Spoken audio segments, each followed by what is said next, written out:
That's the secret sauce. If you keep employees that don't perform based on the standard, you are going to go bankrupt.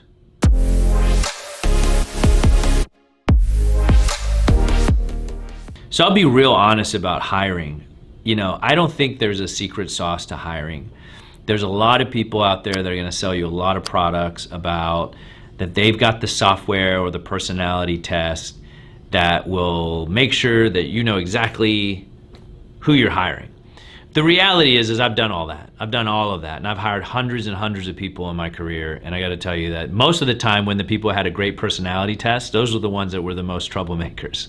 So I don't agree with it. I think hiring is a crapshoot. It really is a crapshoot. Because the reality is you don't really know until they actually get out into the field and start working, right? Like, you want to see the goods. And so you go into an interview, what's going to happen? So you're going to get into the interview, they're going to tell you everything you want to hear.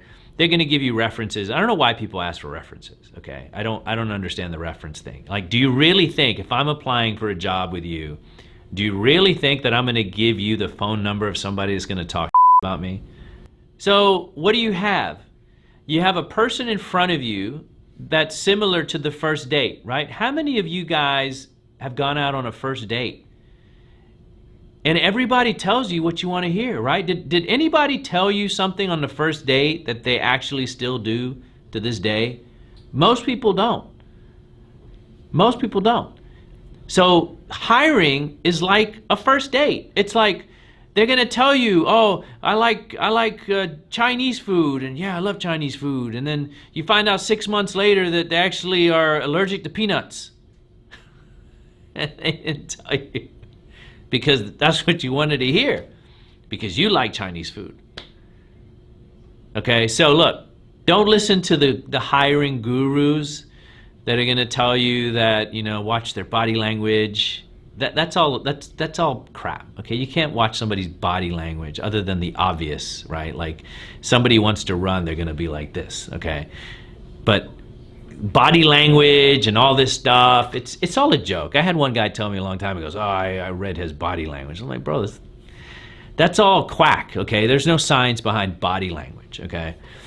So how do you do it? How do I do it? I've hired hundreds and hundreds of people, and I actually have very little turnover. I have less than the national percentage. The national percentage of a turnover is around 28 to 33%, and my turnover is like 4%, 5%. So it's just amazing, okay? Nobody wants to leave.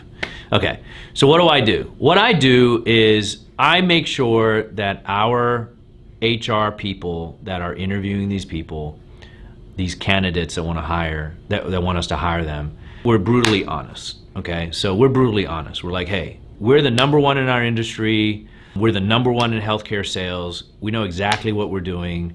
We don't believe in slacking, and we don't believe in procrastination. So if you work here, we expect you to be full throttle every single day, all day, and that's it. And that's what we expect. And we expect you to work at the highest level of competency that you possibly can. And that's what we demand of people. We demand competency. We demand professionalism. We demand service. And we want you to want to help patients. That's a big part of what we do, is we help patients all throughout the country. Hundreds and hundreds of thousands of patients a year we help. So that's what we want you to, we want to tell you that day one. Then at that point, we kind of let you go. We put everybody under a 30-day preliminary probationary period, and we just look and see what you do, okay? Because that's really where the rubber meets the road, is what are they doing? And we just look and see what they do, and we just monitor it, and we look at their actions, and we staticize everything they do. So if they say they're gonna go call on 10 clients a day or 15 clients a day, okay, we're looking at that number and we're like, okay, you said you were gonna call on 10 clients a day and you called on 3. Oh, but that week I didn't know what was going on, and I'm still getting in the groove and all that stuff, right? And then the second week comes and it's like they're calling on 4. And you're like, okay, what happened? You said you were gonna call on 15. Yeah, I know, but this happened and that happened and I really don't know, and my dog got sick, and my cat died and blah, blah, blah, right? Okay. And then the third week, it's like, okay, hey, but I told you to do blah, and I thought you were going to do this, and I told you to do this, and you didn't do it, okay? At that point, we're done. And that's the difference. 99% of other business owners are going to go into some sort of agreement with that employee and think, oh yeah, but their cat died, and they got the flu, and this happened and that happened and all this stuff, instead of just looking at the numbers and saying, okay, well, this is what this person said they were going to do, and this is what they did. Okay, so at that point, we're already having the serious conversation. We're like, okay, look, dude, here's the thing. We're not going to pay you to give us a substandard level of effort. Like, if you feel that you're the guy that wants to work here, then why don't you work for free for a couple of weeks? Let us see what you do, and then we'll hire you back. But if not, we cut bait and we move on to the next one. That's the science behind it. That's the secret sauce. If you keep employees that don't perform based on the standard, you are going to go bankrupt. Okay, I'm going to repeat that. If you keep employees on your payroll that don't produce to the standard that you need, the standard that they have agreed to, that's the point. Because you hired them, and as long as you were honest with them, right? We're honest with them. Hey, look, this is the standard, dude. Like, we're running at 100 miles an hour. We're not 85. So if you come in and you're running at 84, peace and love, you got to go. And that's why we've grown 55% over the last 8 years. I mean, Google it. There's not many companies that do that, okay? The average growth for companies is like 4 to 6%. 55%, 8 years, going on 9. So the reason we've been able to do that is because we demand so much, and we have a very short fuse on the turnaround for employees that don't produce. Somebody comes in the door, they look promising, oh my God, they're the best thing since sliced bread, that's what everybody tells you. You hire them, you see what they do. If they don't do what they're supposed to do, boom, out the door, in with the next. And it's a constant revolving door.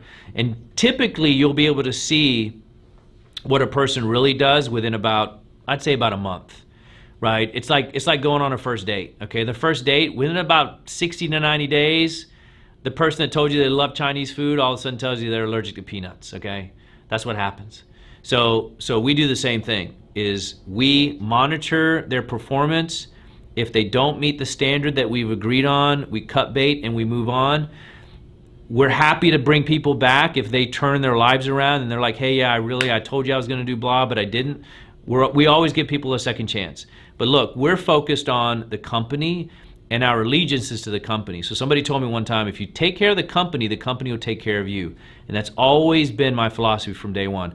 I want to make sure that the company is paying for people, including myself, that I run at 100 miles an hour, because that's a service to the company. So if I take care of the company will take care of you.